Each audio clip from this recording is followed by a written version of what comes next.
And welcome back to the Hot Lap. We are talking WRC 2025 and why Kalle Rovanperä will probably be the 2025 champion. At least that's our favourite. That was our favourite for the preview. Dirtfish have got an interesting article. Let's have a look at it and let's see why Kalle is the favourite.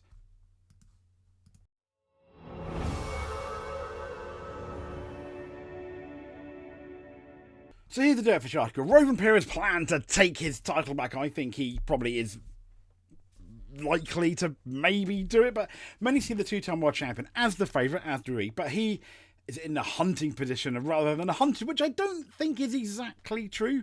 Let's see if we agree or disagree. So Rovanperä is quick to point out that retaining the world championship title, he voluntarily surrendered in 2024.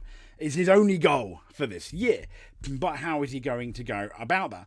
Now, Dirtfish is basically saying, unlike Terry Neuville, Ott Tänak and Elfyn Evans, Rovanperä doesn't have experience of fighting for the title with the new Super Sunday point system in place. I don't think that means anything, really. If you're good at rally, you're good at rally. But equally, here's Kalle Rovanperä, they say. Such a limitation is unlikely to be a limitation to him. Agreed. I mean, that's almost a moot argument, but they said he is, however, embarking on a WRC season in the unfamiliar position of being a world champion, but not going in as the hunted. Instead, he's the hunter, striving to steal the number one status back from Neuville. I don't think that's going to mean anything to him. It's like a reset, isn't it, as far as we're concerned? But the Finner said, of course, our goal is to be back for fighting for the title. He said, I think the competition is going to be again tighter than ever before. So yeah, it's going to be interesting. But of course, that's our only goal in the season. So yeah, I try to do the best I can to get back in the fight. Since last year, Terry has to be one of the top guys to beat. Everybody is after him now. So yeah, we are also. And he says, it's a different situation for us also. We are after him. Let's see how it goes and who will be in the fight. So Dirtfish is saying that Rovanperä can take confidence in the fact that he's beaten all his 2025 rivals to the championship before. He has. Neuville hasn't beaten Rovanperä to the title over the course of a full season, nor has Tänak. Evans, ironically, has beaten them all, only to be pipped to the title by the now part-time, pipped to the title by the now part-time Sebastian Ogier. Whoops-a-daisy. So, strategising for the season ahead, Rovanperä is aware here that his 2024 approach, where he simply drove hard for rally wins, will not work when there's a driver's championship to think about. There is a but, and we'll get into that. But last year we were fast. I didn't have as many clean rallies as I would have wanted to. He did make mistakes. Is that a bit of rust, though? Of ring rust is not constantly doing the rally. And he said this year it's going to be a different goal. He said we need to be more consistent. You need to be consistent through the whole year to be in a title fight. So maybe we need to take a bit less risks, but be in the fight all the time. It's kind of like what Neuville ended up doing, I feel. The two-time champion proved he could do just that in fashion when he clinched, obviously, the 2023 championship.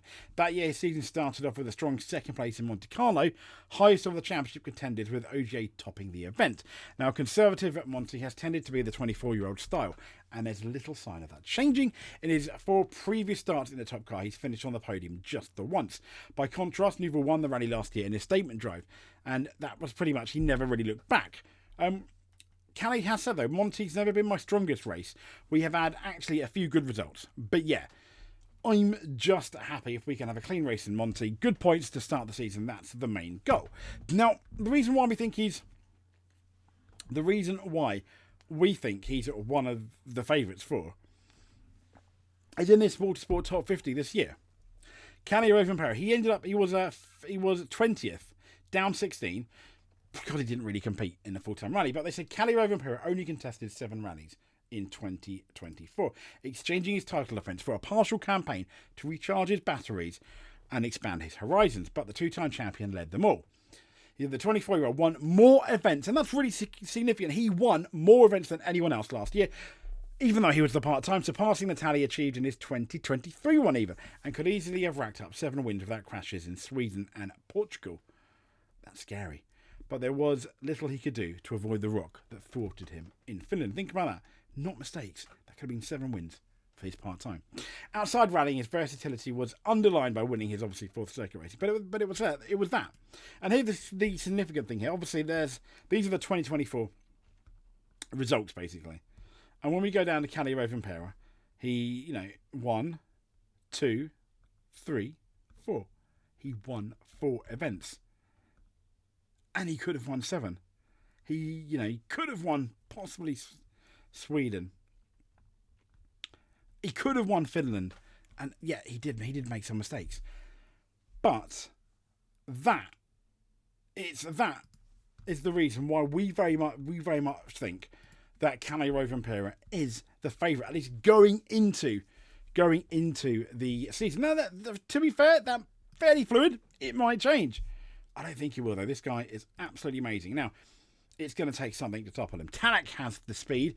Neuville potentially has the consistency. Is he going to be one of those two? Potentially. Well, could it be Evans? I'd love it to be Evans. But he's kind of like, he's in a similar position to Neuville. He's always been the bridesmaid. But if we see the best of Evans, of which we didn't see in 2024, hey, maybe. Wouldn't that be great? Anyway, if you made it to the end, comment below. Let us know if you think Kalle Rovanperä will win the Rally World Championship. And until then, we'll speak to you soon. Stay safe, and thank you very much.